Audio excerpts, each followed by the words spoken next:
अऊज़ु बिल्लाहि मिनश शैतानिर रजीम। बिस्मिल्लाहिर रहमानिर रहीम।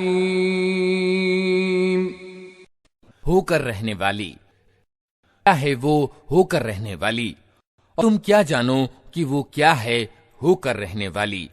समूद और आद ने उस अचानक टूट पड़ने वाली आफत को झुठलाया। समूद एक प्रचंड घटना से तबाह किए गए और आद एक बड़ी तेज तूफानी आंधी से तबाह किए गए। अल्लाह ने उसको निरंतर 7 रात और 8 दिन उन पर लगाए रखा। तुम वहां होते तो देखते कि वे वहां इस तरह पछड़े हुए हैं जैसे वे खजूर के जीर्ण तने हों। क्या उनमें से कोई तुम्हें बाकी बचा दिखाई देता है?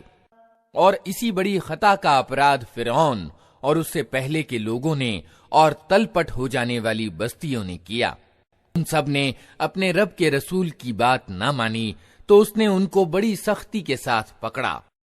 पानी का तूफान हद से गुजर गया तो हमने तुमको नाव में सवार कर दिया था ताकि इस घटना को तुम्हारे लिए एक शिक्षाप्रद यादगार बना दें और याद रखने वाले कान इसकी याद सुरक्षित रखें।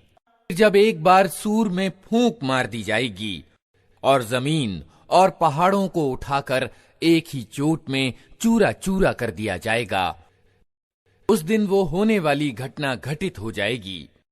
उस दिन आसमान फटेगा और उसकी बंदिश ढीली पड़ जाएगी। फरिश्ते उसके किनारों पर होंगे और 8 फरिश्ते उस दिन तेरे रब का सिंहासन अपने ऊपर उठाए हुए होंगे।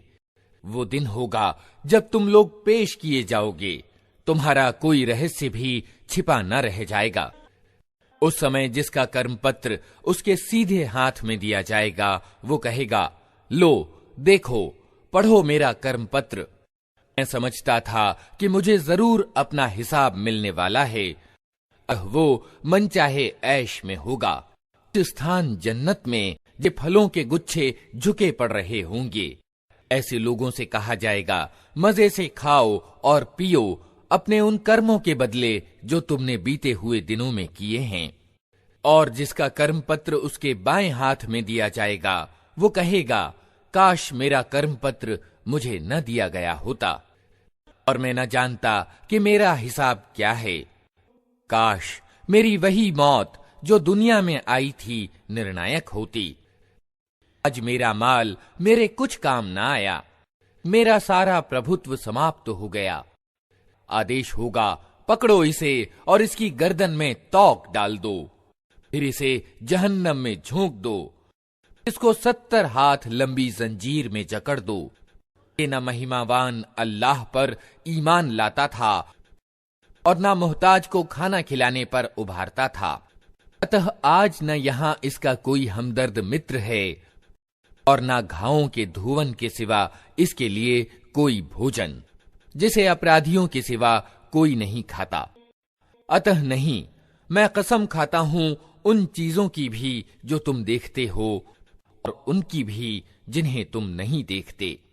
ये एक प्रतिष्ठित रसूल का कथन है, किसी कवि का कथन नहीं है। तुम लोग थोड़ा ही ईमान लाते हो। और न ये किसी काहिन का कथन है, तुम लोग थोड़ा ही विचार करते हो। ये सारी दुनिया के रब की ओर से अवतरित हुआ है।